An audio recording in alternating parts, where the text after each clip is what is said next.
I'm Lina. I am from West Auckland. I am a student. I'm currently on my last year of counselling, and I am also a mum of two. I also have a small business out west, and then I'm also part of a mental health program that helps facilitate space for people to talk in about mental health. Really, yeah. Yeah, and then I'm human.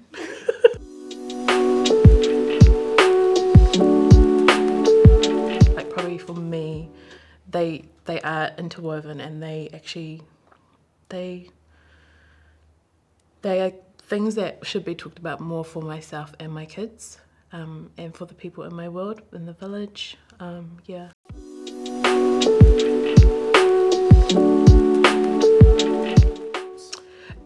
It looked like nothing. It was under the carpet. It wasn't talked about.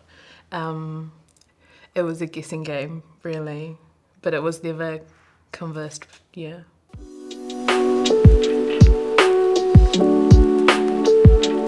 I'm not sure. I think because I never had the conversation with my parents about sexual health, about sex, about love, about anything to do with relationships, it meant that nothing was spoken about. And so I was, kind of confused at the time, like, oh, everyone's talking about sex and like sexual health and what it is meant to be, or what this picture of what sexual health should be. But at the same time, at home I was like, okay, orcs. It was just something that was there that was masked in humour.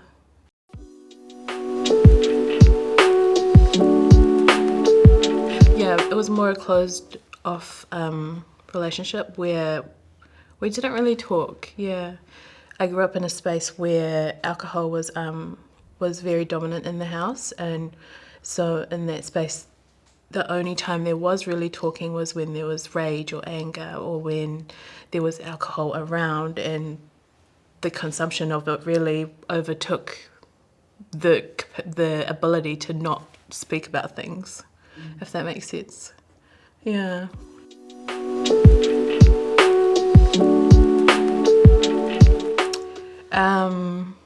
In school, maybe in high school, I think. I don't know, actually in primary, but we were being educated on what sexual health looked like, what it meant to be prepared, or to signs to look out for yourself. In primary, but then like my friends or my class, we all just laughed about it. Like we didn't really, it wasn't like a serious thing where we just like, we knew that this was what we needed to be aware of or to know about. It was just, oh yeah, cool. Are you gonna go see the doctors? Like, are you gonna wear a condom? Are you gonna, it wasn't really like a, hey, this is important. Your body is important, and what happens in your body is important for you and your future. It was important, but we didn't want to make it important. So we used the humour to jokingly talk about it. But for me, I would walk away and I'd be like, oh, what was that about? Like, what are we talking about? Why was that funny? It actually wasn't funny, you know?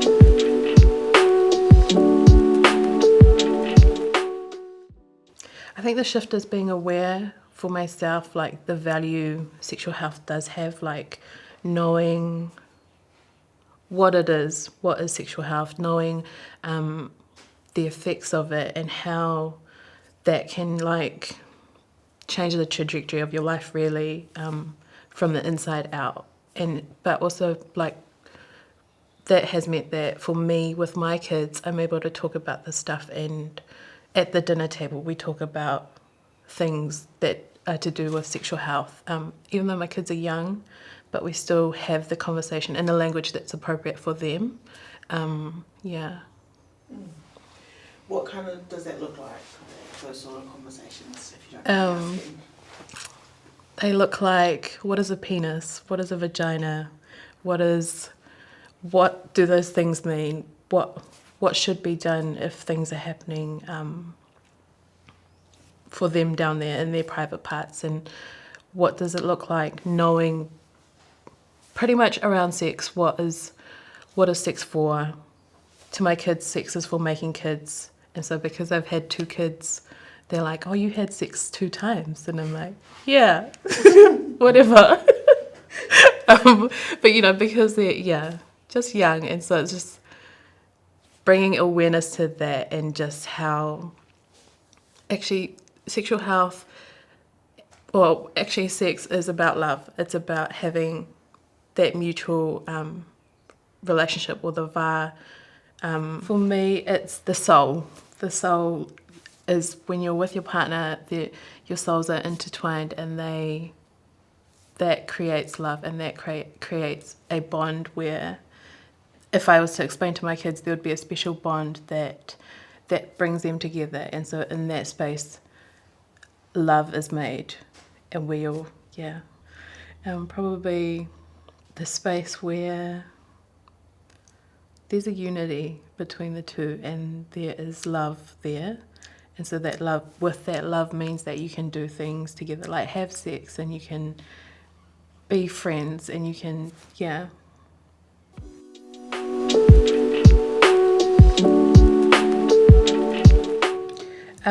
we can, like in Gava X, we consider the cultural concepts that we've used before, like, so everyone being on the ground around the kumete, the what do we call it in Samoan, Tanoa, and just being on that same level, and there's no being hospitable in the way that we create no space for the hierarchy or the power dynamics to feel different because someone else is on a chair and someone else is on the ground.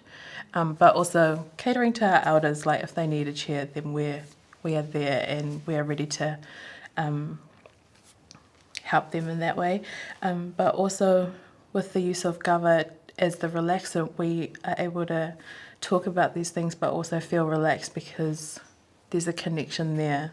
The vase being brought into the room. And in one of our Talanoas, we've had a diverse group of people come in, but just, I think it had naturally happened, having food around, having people ready to talk, to have that safe space where they're able to go to if they need to, they feel triggered, but also inviting people to actually speak on what's going on, like what's actually happening for them in that space, or what mental distress looks like for them.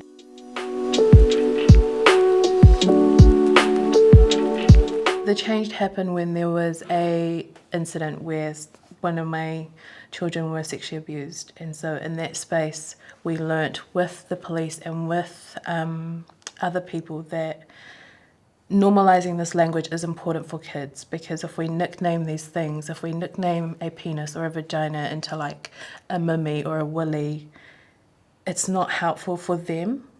I feel like I'm doing a disservice for my kids by renaming these things where as they grow and they call them these things, that they'll be confused. Whereas like normalizing it now and actually talking about it, but even taking my kids to my like smears and being like, I'm going to check my vagina because we have to look after our vaginas and our penises. And my son at the time was like, do I have a vagina? And I was like, oh my God, son, like we've talked about this. But, just normalizing those spaces where actually, because this incident happened, we can now talk about it. And it's quite interesting being Samoan because me and my kids, we talk about it openly. We talk about sex, we talk about love, about their private parts in front of people. And people are just like, what? And I'm like, hey, like, this is us. We want to talk about these things. And as a parent, when they're a bit older, I want to talk about these things with them. Like, you had sex? Okay, what can we do? What's going on for you? How do you feel?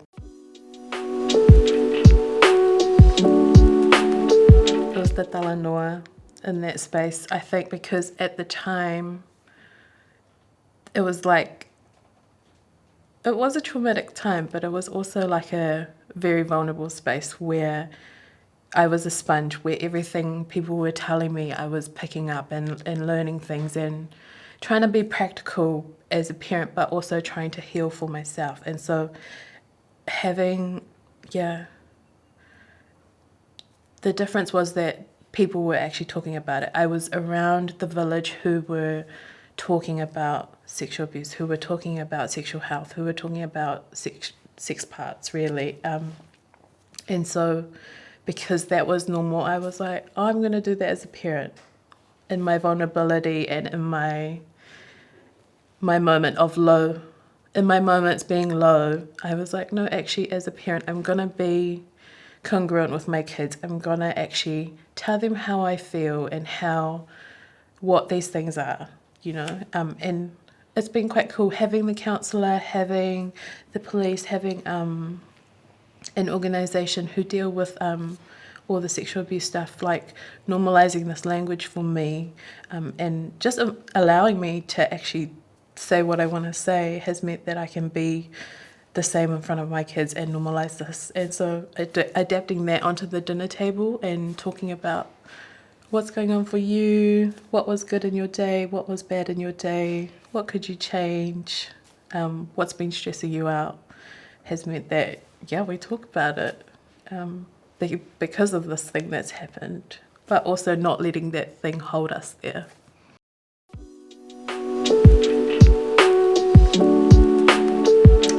Don't sweep it under the carpet.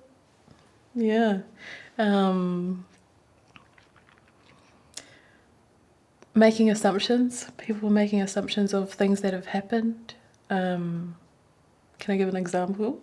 Yeah. Yeah, my daughter's been sexually abused. She's 6, and people have assumed, oh, there's guys coming in the house.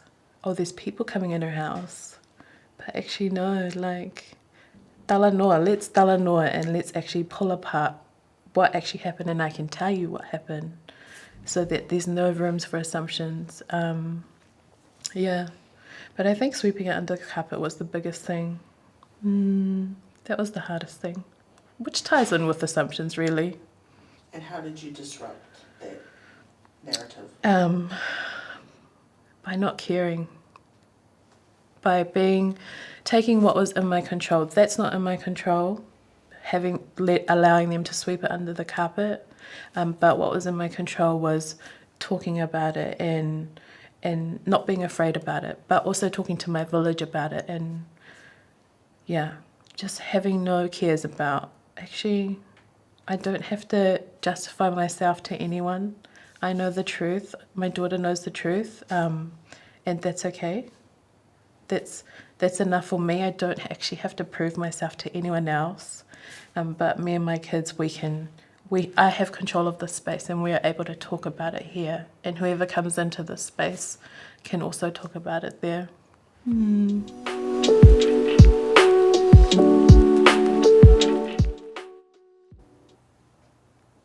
don't actually know. I think more my doctor, and I think in the wider village, having my counsellor.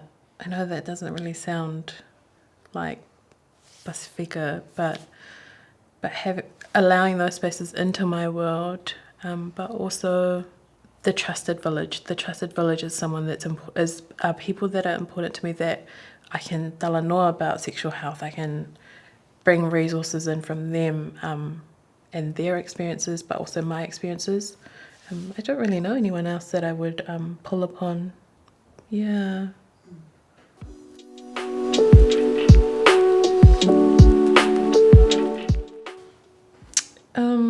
No, I think it's great what you're doing. I think it's great that we're normalizing this, because we have a village and we are Pacifica, and so it's not being afraid to be us and actually Talanoa about these things in our spaces and our trusted villages. I think, yeah. Thank you.